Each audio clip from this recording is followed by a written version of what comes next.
और इस एलिप्स की जो इक्वेशन दी हुई है x² / 9 plus y² / 4 this is equal to 1, इस एलिप्स की इक्वेशन है।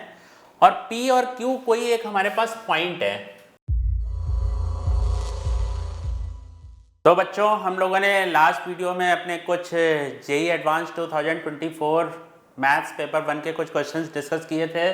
तो देखते हैं कि वो आपको लिंक में मिल जाएंगे आपको। जैसे हम लोगों ने क्वेश्चन नंबर 1 डिस्कस कर लिया है, क्वेश्चन नंबर 2 हमने डिस्कस किया था, प्रोबेबिलिटी के ऊपर बेस्ड क्वेश्चन था।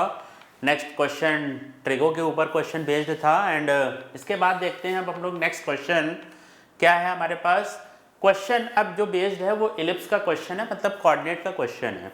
ठीक है, तो क्वेश्चन क्या दिया हुआ है, कंसीडर द एलिप्स x² / 9, एक हमें एलिप्स दिया हुआ है P एंड तो जो भी हमें डेटा दिया हुआ है उसको हम लोग लिखते हैं। सबसे पहले एक हमें एलिप्स की इक्वेशन दी हुई है इस तरह से, और इस एलिप्स की जो इक्वेशन दी हुई है x² / 9 plus y² / 4 this is equal to 1, इस एलिप्स की इक्वेशन है। और P और Q कोई एक हमारे पास पॉइंट है। ठीक है, P और Q कोई पॉइंट है जो कि कहां पर है, फर्स्ट क्वाड्रेंट में है। साथ में ये कंडीशन उसने दी हुई है। देखिए अगर कोई भी एलिप्स अगर इस टाइप की कंडीशन है तो इसका मतलब जो पॉइंट P और Q है फर्स्ट क्वाड्रेंट में तो दे ही रखा है उसने, और वो जो पॉइंट है वो एलिप्स से क्या है, बाहर है। अब क्या बोलता है, कहता है two tangent are drawn from S, जो S पॉइंट है वहां से हम लोगों ने क्या किया, एक हमारे पास ये पॉइंट है, यहां से एक हमने टेंजेंट ड्रॉ की, और टेंजेंट उसने हमें बताया है क्या, टेंजेंट ड्रॉ की one meet one end of the minor axis, मतलब जो एक टेंजेंट थी वो हमारी माइनर एक्सिस से पास हो रही थी, और जो दूसरा पॉइंट था T वो फोर्थ क्वाड्रेंट में है, यहां से पास हो रही है, मतलब इस तरह से। तो ये हमारे पास कोई पॉइंट है, ये T पॉइंट हो जाएगा आपके पास, ये S पॉइंट हो जाएगा, और साथ में क्या दिया है, S से 2 पॉइंट पास हो रहे हैं। ठीक है, और ये हमारे पास अदर पॉइंट जो था वो T था। ठीक है, एक पॉइंट हमारा माइनर एक्सिस से था। क्लियर? अच्छा, कह रहा है let R be the vertex of the ellipse with positive x coordinate and O is the centre. तो O हमारे पास इसका सेंटर है और R हमारे पास ये है। ठीक है, इस तरह से है कोई, R is the centre, then the area of the triangle, कौन सा ट्राइंगल का एरिया, ORT का, इस वाले ट्राइंगल का जो एरिया उसने हमें बताया है, एरिया ऑफ द ट्राइंगल, ये हमें इंफॉर्मेशन गिवन है। ORT इज इक्वल टू किसके इक्वल है, 3/2 के, और ये हमारे पास कोई पॉइंट है P, Q, और ये यहां से जब पास हो रहा है, ठीक है, तो इस पॉइंट के हमारे पास जब एलिप्स की इक्वेशन ये होगी तो ये आपका जो पॉइंट होगा, इस पॉइंट के आपके कोऑर्डिनेट्स कितने हो जाएंगे, 3, 0 हो जाएंगे, और ये आपके पास हो जाएगा 0, 2, और एक लाइन है जो कि यहां से टेंजेंट है। तो सबसे पहले हम लोग क्या करते हैं, इस वाली लाइन की इक्वेशन निकाल देते हैं, और ये जो लाइन है ये हमारी किसके पैरेलल है, एक्स एक्सिस के पैरेलल है। तो equation of this line, equation of line कितना हो जाएगा, y = 2 आ जाएगा, y = क्योंकि ये लाइन जो है वो हमारी पैरेलल है, और ये जो लाइन पैरेलल है तो कहां से पास हो रही है, P, Q से पास हो रही है, तो मतलब P, Q इसको क्या करेगा, सेटिस्फाई करेगा। तो Q की वैल्यू हमें क्या पता लग जाएगी, 2 पता लग जाएगी। तो देखिए ये जो 1 वाले ऑप्शन है ये तो आपके रिजेक्ट हो गए, बचे आपके पास 2 ऑप्शंस, या तो P की वैल्यू ये है या हमारे पास P की वैल्यू ये है।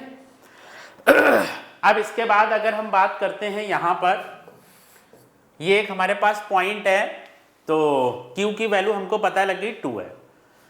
अब अगर हम लोग इसके पैरामेट्रिक कोऑर्डिनेट्स लेते हैं तो क्या होते हैं हमारे parametric coordinate, A cos theta और B sin थीटा। तो A की वैल्यू यहाँ कितनी हो गई, 3 cos थीटा और 2 sin थीटा, ये हमारे इसके वो आ गए, पॉइंट आ गए पैरामेट्रिक कोऑर्डिनेट। तो अगर हमारे पास ये, अगर हम इस ट्राइंगल का एरिया देखें तो एरिया ऑफ दिस ट्राइंगल कितना आ जाएगा आपका मॉड्यूलस 1/2 बाई एरिया हमेशा कैसा होता है, पॉजिटिव होता है। 1/2 बेस की वैल्यू हमारी कितनी आ जाएगी यहाँ पर 3 और हाइट आपकी कितनी हो जाएगी y coordinate into 2 sine theta और दिस इज इक्वल टू 3/2। ये 2 आपका कैंसिल हो गया तो modulus of sine theta is equal to कितना आ जाएगा 1/2।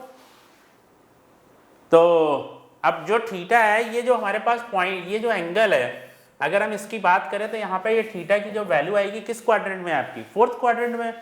तो फोर्थ क्वाड्रेंट में थीटा की वैल्यू आपको कितनी मिल जाएगी माइनस का 30 डिग्री। तो साइन थीटा की वैल्यू हमारी कितनी आ जाएगी, थीटा इज इक्वल टू -π/6।